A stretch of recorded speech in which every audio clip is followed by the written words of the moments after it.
Hello student, आज हम लोग इलेक्ट्रिक फ्लक्स का एप्लीकेशन, इलेक्ट्रिक फ्लक्स क्या होता है और उसके एग्जांपल्स और न्यूमेरिकल के बारे में हम लोग डिस्कस करेंगे। ठीक है, तो चलिए सबसे पहले ये समझते हैं कि इलेक्ट्रिक फ्लक्स होता क्या है। तो इलेक्ट्रिक फ्लक्स समझने के लिए सबसे पहले एक हम इस एग्जांपल का बात करते हैं। जैसे मान लीजिए कोई स्फीयर है और आपको ध्यान ये रखना है कि जो ये स्फीयर है ये चार्ज स्फीयर होना चाहिए, या तो पॉजिटिव चार्ज हो, ठीक है, या तो निगेटिव चार्ज हो, क्योंकि चार्ज रहेगा तभी आपका इलेक्ट्रिक फील्ड जनरेट हो सकता है। ठीक है, अब मान लीजिए कि यहाँ से जो है इलेक्ट्रिक फील्ड अगर जनरेट हो रहा है तो ये फील्ड लाइन है। ठीक है, फील्ड लाइन का ये आपका सिंबल है, ये फील्ड लाइन शो कर रहा है। अब आपको इसमें क्या ध्यान देना है? ध्यान ये देना है कि ये जो फील्ड लाइन है ये इस सरफेस से पास कर रहा है। ठीक है, मान लेते हैं कि ये इसका जो पूरा सरफेस है वो एस है। ठीक है, तो ये पूरे पार्ट से तो गुजर नहीं रहा है अभी फ़िलहाल, अभी हम छोटे से ही पार्ट में इसको क्या किए हैं, पास कराए हैं। तो मान लेते हैं कि ये जो छोटा सा पार्ट है ये डी एस है। ठीक है, तो इस सरफेस से आप बोलेंगे चार्ज सरफेस या गॉसियन सरफेस। गॉसियन सरफेस या चार्ज सरफेस से पास होने वाला इलेक्ट्रिक फील्ड लाइन जो होता है आपका इलेक्ट्रिक फ्लक्स होता है। इसको हम लोग फाई से डिनोट करते हैं। जैसे मान लीजिए कि अगर हमको पूरा निकालना हो, ठीक है, तो हम एक साथ सबको कैलकुलेट नहीं कर सकते। हम पहले एक ही लाइन को कैलकुलेट करेंगे और इसको इंटीग्रेट कर देंगे, और जैसे ही इसको इंटीग्रेट करेंगे तो पूरा निकल जाएगा। जैसे देखिए ई है इलेक्ट्रिक फील्ड और डी एस।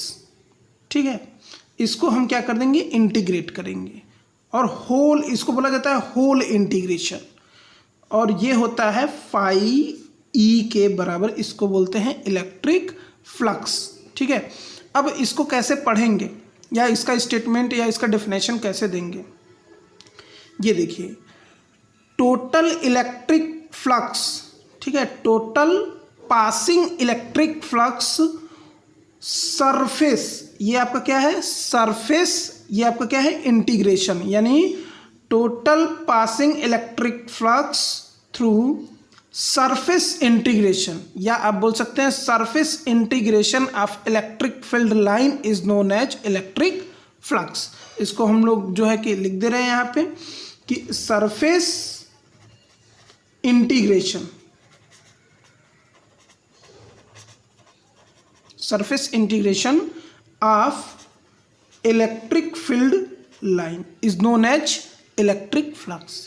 ठीक है, यानी कि किसी भी चार्ज सरफेस से पास होने वाला इलेक्ट्रिक फील्ड, या जितने सरफेस से इलेक्ट्रिक फील्ड पास हो रहा है वही आपका क्या होगा, इलेक्ट्रिक फ्लक्स होगा, जिसको हम लोग फाई ई से डिनोट करते हैं। इसका ज्योमेट्रिकल हम इस फिगर से समझेंगे। यहाँ पे देखिए एक एरिया हम लिए हुए हैं, इसी का मान लीजिए कट करके यहाँ पे निकाला गया है। ठीक है, ये आपका इलेक्ट्रिक फील्ड का डायरेक्शन है और ये आपका सरफेस का डायरेक्शन है। ठीक है, और इनके बीच में एक एंगल थीटा है। ये आपका जो है, ये सरफेस जो है आपका हॉरिजॉन्टल है। ठीक है, तो हॉरिजॉन्टल है तो ये हो जाएगा आपका ई कॉस थीटा। यहाँ पे डी एस आपका क्या है, एरिया वेक्टर, और ई क्या है, इलेक्ट्रिक फील्ड। यानी यहाँ पे अगर हम बात करें तो बोलेंगे कि whole integration of E into D S किसके इक्वल है, फाई ई के इक्वल है। ठीक है, अब आप लोग जानते हैं कि जब डॉट रहता है, जैसे यहाँ पे पढ़े होंगे 11th में कि ए डॉट बी वेक्टर होता है, तो इसको हम लोग लिखते हैं ए बी कास थीटा। ठीक है, तो ये भी आपका वेक्टर है। ठीक है, तो जैसे इसको हम लोग इस फॉर्म में चेंज करेंगे तो ये आपका हो जाएगा ई डी एस डॉट हट जाएगा cos theta is equal to phi E. ठीक है, तो ये आपका एक सिंपल जो है फार्मूला हो गया। ठीक है, अब इस फार्मूले के अकॉर्डिंग हम लोग देखेंगे कि इसमें और क्या क्या केस हो सकते हैं, क्योंकि इसमें 3 केस हैं और उन तीनों केस को हम लोगों को डिस्कस करना है। तो उसको देखते हैं। सबसे पहले फर्स्ट केस क्या है, चलिए देखते हैं। केस फर्स्ट, जो इलेक्ट्रिक फील्ड है अगर वो सरफेस के क्या हो, परपेंडिकुलर। पहला केस है आपका कि इलेक्ट्रिक फील्ड अगर सरफेस के परपेंडिकुलर होगा, तो ध्यान रखिएगा कि जब इलेक्ट्रिक फील्ड सरफेस के परपेंडिकुलर होगा तो वो सरफेस एरिया के क्या होगा, पैरेलल होगा, यानी इस वेक्टर के डायरेक्शन जो है वो पैरेलल होंगे। जैसे ये फिगर में दिखाया जा रहा है कि अगर ये सिचुएशन रहेगा तो क्या होगा। आपको कुछ नहीं करना है, बस आपको फार्मूला याद रखना है कि जो फाई ई है उस क्या होता है, ई डी एस कॉस थीटा। ठीक है, अब यहाँ से इस केस में आपको थीटा का वैल्यू मिलेगा, क्योंकि देखिए यहाँ पे आपका ये पैरेलल है, तो यहाँ पे जो थीटा होगा वो आपका क्या हो जाएगा, 0 डिग्री हो जाएगा। ठीक है, पैरेलल पे 0 डिग्री रहता है, तो इस थीटा की जगह 0 डिग्री जब रखेंगे तो phi E is equal to आपको क्या मिलेगा, ई डी एस कास 0, और कास 0 का वैल्यू 1 होता है, आप जानते हैं, ये हो जाएगा ई डी एस। ये आपका आंसर इस केस के लिए। ठीक है, सेकेंड केस को डिस्कस करते हैं। मान लीजिए दिया गया है आपको सेकेंड केस कि E is opposite to normal, मतलब ई पैरेलल रहेगा डीएस के, एकदम सेम कंडीशन है यही, ठीक ना, यही के कंडीशन है, लेकिन यहाँ पे एंटी पैरेलल होगा। इसमें देखिए डीएस और ई का डायरेक्शन सेम था, लेकिन इसमें डीएस और ई का डायरेक्शन क्या है, अलग अलग है। ये केस आपको पढ़ना इसलिए ज़रूरी है क्योंकि आप न्यूमेरिकल जो है बहुत ईजिली सॉल्व कर सकते हैं, क्योंकि इसका न्यूमेरिकल फिगर से रिलेटेड होता है। ठीक है, चलिए देखते हैं। यहाँ आपको करना क्या है, ये देखिए सेम जा रहा था तो ये 0 डिग्री हो गया। ठीक है, लेकिन यहाँ पे ई इस साइड जा रहा है और डी एस आपका इस साइड जा रहा है, तो टोटल कितना हो जाएगा, 180 डिग्री हो जाएगा। ठीक है, तो चलिए रखते हैं formula, phi E is equal to E D S cos 180। Cos 180 का वैल्यू आप जानते हैं कितना होता है, -1 होता है, उसको रख दीजिए। Phi E is equal to -1 होता है, तो cos 180 का आपका हो जाएगा -1 ई डी एस। ठीक है, ये आपका आंसर दूसरे कंडीशन के लिए हो गया। तीसरे कंडीशन का बात करते हैं। तीसरा कंडीशन है आपका E is parallel to surface और E is perpendicular D S. ध्यान रखिएगा कि यहाँ पे एक चीज़ आपको ये याद रखना है, E electric field, surface area vector, ठीक ना, ये दोनों अगर परपेंडिकुलर रहेंगे तो ये आपस में पैरेलल होंगे। ठीक है, अगर ये दोनों आपस में पैरेलल हैं तो ये दोनों आपस में परपेंडिकुलर होंगे। ठीक ना, ये कंडीशन, तो इसको ध्यान रखते हैं। अब यहाँ पे देखिए, यहाँ पे परपेंडिकुलर बोल दिया गया, तो यहाँ पे भाई थीटा क्या हो जाएगा आपका, 90 डिग्री हो जाएगा। फार्मूला रखिए, phi E is equal to E D S cos 90, और कास 90 का वैल्यू 0 होता है, यानी पूरे फंक्शन को ये क्या कर देगा, 0 कर देगा। यानी कहने का मतलब है कि अगर इलेक्ट्रिक फील्ड सरफेस के पैरेलल है या एरिया वेक्टर के परपेंडिकुलर है, तो उस टाइम जो इलेक्ट्रिक फ्लक्स होगा वो 0 होगा, यानी कि इस कंडीशन में इलेक्ट्रिक फ्लक्स आपको नहीं मिल सकता है। बाकी दो कंडीशन में आपको इलेक्ट्रिक फ्लक्स मिलेगा, इस कंडीशन में इलेक्ट्रिक फ्लक्स आपका 0 होगा। तो ऐसा कभी भी आपको न्यूमेरिकल में फिगर में इस तरीके से अगर दिखाई दे तो आप सीधे लिख दीजिएगा 0। ठीक है, नेक्स्ट टॉपिक। और हाँ, अभी तक जो लोग सब्सक्राइब नहीं किए हैं वो लाइक, सब्सक्राइब और बेल आइकन को प्रेस कर लें। चलिए इलेक्ट्रिक फ्लक्स का एडिशन देखते हैं कि कैसे होता है। ये बहुत इम्पॉर्टेंट है आपका टॉपिक। ठीक है, और इससे पहले कुछ क्वेश्चंस हैं, जैसे कि फाई जो है, फाई ई इलेक्ट्रिक फ्लक्स, इसका यूनिट क्या होगा। ठीक है, तो ये सब बहुत जनरल चीज़ें हैं। फार्मूला आप जानते हैं कि ई इंटू डी एस होता है। ई इलेक्ट्रिक फील्ड है तो इसका जो है न्यूटन पर कूलाम होता है, और डी एस का जो होता है वो क्या होता है, मीटर स्क्वायर, यानी इसका जो यूनिट होगा वो होगा न्यूटन मीटर स्क्वायर पर कूलाम, ये आपका यूनिट होगा। और ये स्केलर होता है फाई, ठीक है, क्योंकि डॉट प्रोडक्ट है और डॉट प्रोडक्ट हमेशा स्केलर होता है। इस क्वेश्चन को देखते हैं, इस क्वेश्चन में क्या है। इसमें एडिशन करना, जैसे देखिए एक शेप आपको दिया गया है इस तरीके से, ठीक ना, 3 यहाँ पे सीट है, ए है, बी है, सी है। ठीक है। तीनों का सेंटर यहाँ से है, ये इलेक्ट्रिक फील्ड का डायरेक्शन है कि इस तरीके से फील्ड लाइन है आपका, ठीक है। आपको पूरे इस सीट का फ्लक्स निकालना है, ठीक है। तो हमें क्या करना पड़ेगा भाई, देखना पड़ेगा कि सीट अलग अलग है तो फ्लक्स अलग अलग निकाल लें। जैसे मान लेते हैं इसका φ1 हो गया, इसका φ2 हो गया और इस वाले का φ3 हो गया। तीनों का निकाल के क्या कर दें, ऐड कर दें, ठीक है। तो देखिए कैसे ऐड करना है और क्या करना है। इधर हम लिखते हैं φ1 is equal to E dot ds, ठीक है। वेक्टर में यहाँ पे हम लगा दे रहे हैं, तब cos थीटा लिखने की जरूरत नहीं है। जब वेक्टर नहीं रहेगा तो cos थीटा लिखना पड़ेगा आपको। यहाँ पे देखिए पहला सीट जो है उसका एंगल जो है θ1 है और एरिया कितना है 1 है। इलेक्ट्रिक फील्ड सेम रहेगा, एरिया अलग अलग है सबका। इसी तरीके से φ2 जो है इसका क्या हो जाएगा E डॉट ds2।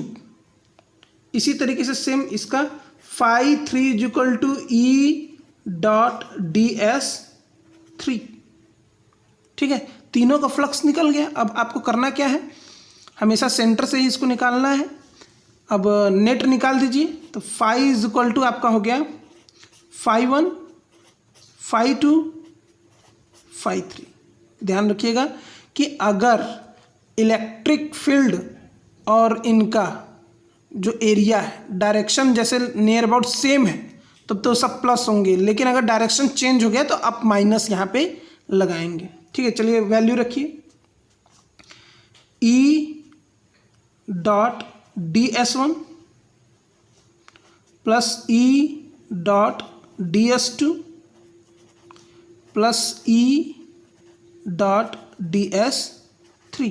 डॉट को चेंज करिए, E ds1, अब डॉट जैसे हटेगा cos थीटा आ जाएगा, तो cos θ1 plus E ds2 cos θ2 plus इस वाले का E ds3 cos θ3, ठीक है। नेक्स्ट सब में E कॉमन है, E कॉमन कर लीजिए, आपको मिलेगा ds1 cos θ1 ds2 cos θ2 plus ds3 cos θ3। ये आपका आंसर हो गया। इस तरीके से आपको ऐड करना है सबको, ठीक है। चलिए नेक्स्ट कंडीशन देखते हैं। देखिए अब इस इलेक्ट्रिक फ्लक्स के थ्रू आपसे क्वेश्चन कैसे पूछे जाएंगे।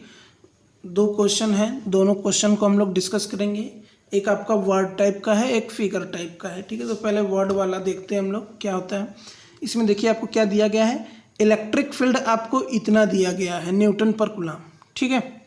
Find if area 0.2 metre square situated parallel to surface. Find क्या करना है, एक्स वाई प्लेन पे आपको फ्लक्स निकालना है, वाई जेड प्लेन पे निकालना है और एक्स जेड प्लेन पे आपको निकालना है। तो सबसे पहले फिगर ड्रा करते हैं, ठीक है।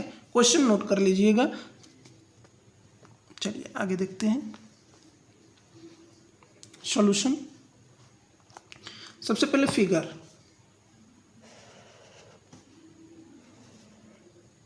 एक्स वाई जेड बोला गया है। ये हमारा हो गया एक्स, ये हो गया हमारा वाई और ये हो गया हमारा जेड, ठीक है। 2 मीटर स्क्वायर दिया गया है, 0.2 मीटर स्क्वायर दिया गया है। इसका मतलब कि एरिया है तो कोई दो ही प्लेन का होगा, मीटर स्क्वायर है। मान लेते हैं इसी में बना लेते हैं एरिया 0.2 मीटर स्क्वायर दिया गया है, ठीक है। चलिए अब देखते हैं ये हम क्यों इसी में बनाए हैं, यक्स और वाई में ही क्यों बनाए हैं। क्यों, क्योंकि आप जानते हैं यक्स का कंपोनेंट आई होता है और वाई का कंपोनेंट जे होता है और जेड का कंपोनेंट के होता है। तो जो न्यूमेरिकल में हमको दिया गया है ये देखिए आई और जे ही दिया गया है, के नहीं दिया गया है। तो ये आई और जे में ही इलेक्ट्रिक फील्ड है, यानी कि यक्स और वाई प्लेन में ये इलेक्ट्रिक फील्ड है। तो हमने यक्स और वाई प्लेन में इसको बनाया है, ठीक है। सॉल्यूशन सबसे पहले फर्स्ट कि यक्स वाई प्लेन में कितना होगा इलेक्ट्रिक फ्लक्स, उसको निकालते हैं हम लोग। तो इलेक्ट्रिक फ्लक्स निकालने के लिए आपको पता है कि फार्मूला क्या निकालना है, ई डॉट डी एस। ठीक है, तो ध्यान रखिएगा कि आपको निकालना है यक्स और वाई प्लेन में। तो ई का वैल्यू पहले रख लीजिए, 3/5 आई कैप, 4/5 जे कैप, और दिया गया है 2 × 10⁻³ तो ये ई हो गया आपका। अब डी एस कैसे निकालेंगे, एरिया, ध्यान दीजिएगा एरिया कैसे निकालना है। जब आप यक्स वाई प्लेन में निकाल रहे हैं, ठीक है, तो यक्स वाई में जब निकालेंगे तो ये आपका 3D है, मतलब कि ये चीज़ यहाँ पे रखा हुआ है, ऐसे ऊपर समझिए कि ये ऊपर रखा हुआ है, तो इसका जो डिस्टेंस होगा वो जेड से। मतलब कहने का ये है कि अगर आप यक्स वाई प्लेन में निकालेंगे तो आपको डिस्टेंस जेड का लेना है, वाई जेड में निकालेंगे तो आपको डिस्टेंस यक्स का लेना है। यानी कि आपके पास 3 एक्सिस है, यक्स वाई जेड, तो जिस प्लेन में निकालना है उसको लाइन कर लीजिए, जो बचा उसी का डिस्टेंस आपको लेना है। ठीक है, चलिए लेते हैं। तो हो गया भाई हमारा 0.2, लेकिन कंपोनेंट के साथ लेना है। जेड का कंपोनेंट क्या है, के कैप है, तो यहाँ पे हो गया आपका के कैप।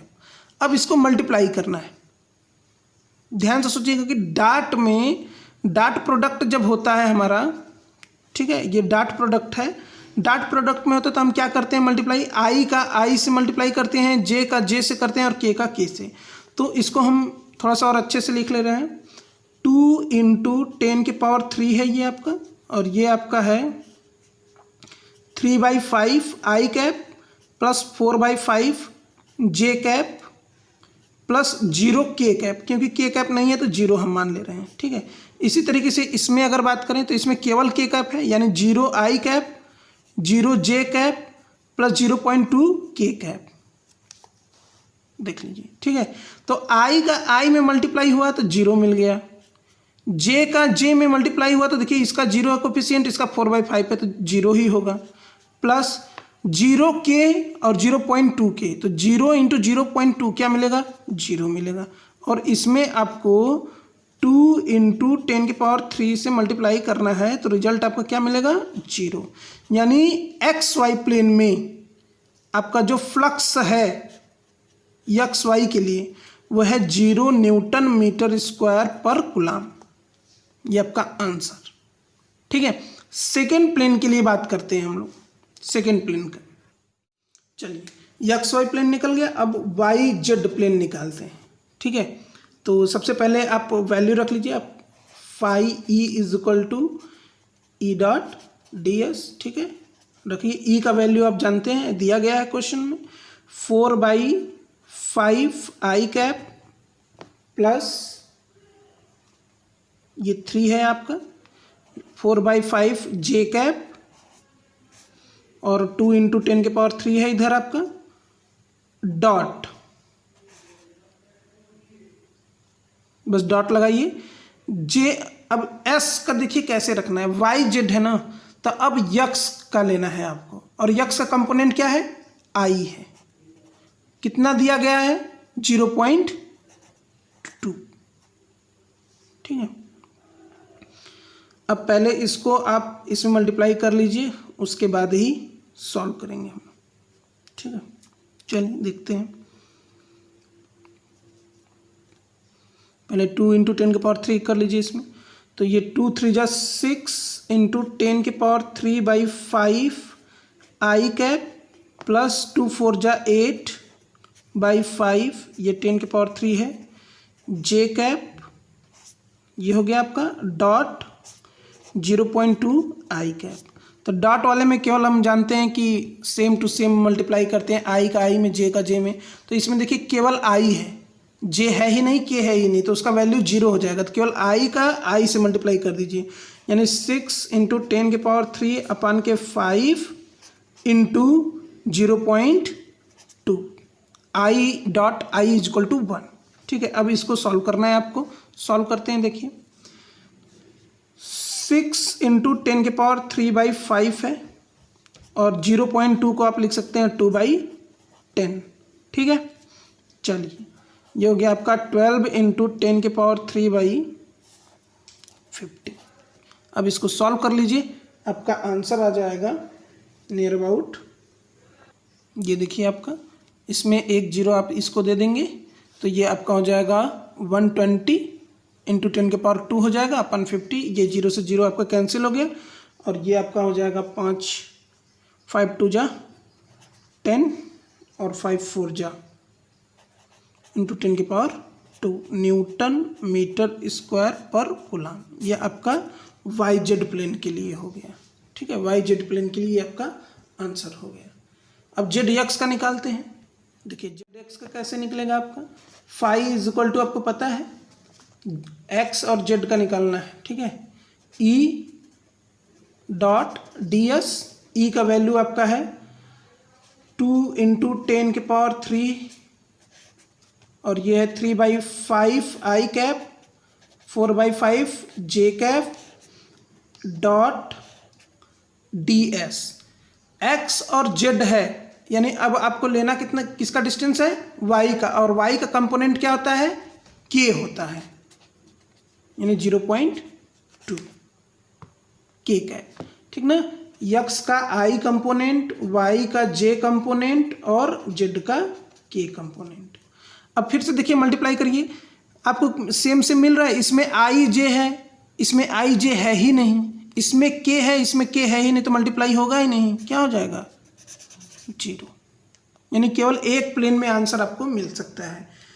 कहने का मतलब ये हो गया कि जो आपका ये फिगर दिखाया जा रहा है यक्स वाई और ये जेड, ठीक है, आपने सबसे पहले यक्स वाई प्लेन का निकाला, रिजल्ट 0 आया, ठीक है, वाई जेड का आप रिजल्ट निकालें तो एक रिजल्ट आपको मिला, लेकिन जब जेड एक्स का रिजल्ट आप निकालें तब भी आपको क्या मिला, 0, ठीक है, यानी कि आपका जो सरफेस है, ठीक है, वो जिस प्लेन में है, यक्स वाई प्लेन में है आपका, ठीक है, तो यक्स वाई प्लेन में ये आपका हमेशा 0 ही रहेगा, जिस भी सरफेस जिस मतलब प्लेन में रहेगा वहाँ पे आपका रिजल्ट 0 रहेगा। उसके बाद देखिए यहाँ पे जेड और यक्स का बात करें, ठीक है, यानी कि ये आपका यक्स में भी है और ये आपका वाई में भी है, तो यक्स आपका हॉरिजॉन्टल है, तो हॉरिजॉन्टल वाला जिसमें रहेगा वो आपका 0 रिजल्ट, यानी ये भी 0,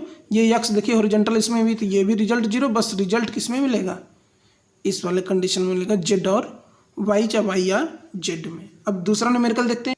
देखिए एक क्वेश्चन ये दिया गया है, ये फिगर है, इरेगुलर शेप का है, इसको लेमिना भी बोला जाता है, लेकिन ये कंडक्टर है, कुछ पॉइंट्स दिए गए हैं ए बी सी डी, ये फील्ड है, ठीक है, फील्ड का डायरेक्शन है। आपसे पूछा क्या जाएगा, eight which of the 4 points field is strongest, यानी कि चारों पॉइंट्स में से कौन से पॉइंट पे सबसे ज़्यादा मतलब स्ट्रांग पॉइंट होगा, ठीक है। और दूसरा आपसे पूछा जा रहा है कि where is the negative charge, तो आपको पता है कि पॉजिटिव वाला जो रहता है आउटवर्ड रहता है, नेगेटिव वाला जो रहता है वो इनवर्ड रहता है, तो कौन इसमें इनवर्ड है, केवल ये है, देखिए इनवर्ड, तो ये आपका नेगेटिव चार्ज है, यानी डी, आपका आंसर हो गया एट डी।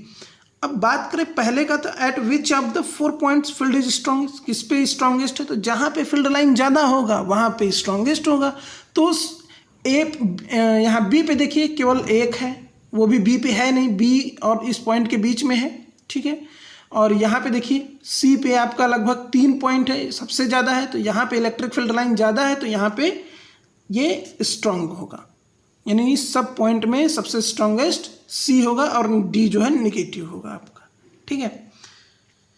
चलिए नोट्स और भी न्यूमेरिकल अगर प्रैक्टिस करना चाहते हैं तो टेलीग्राम चैनल को जो कि डिस्क्रिप्शन लिंक में दिया गया है वहाँ से क्लिक करके आप सीधे जुड़ जाइए, वहाँ पे क्विज, प्रैक्टिस और नोट्स सब अवेलेबल हैं।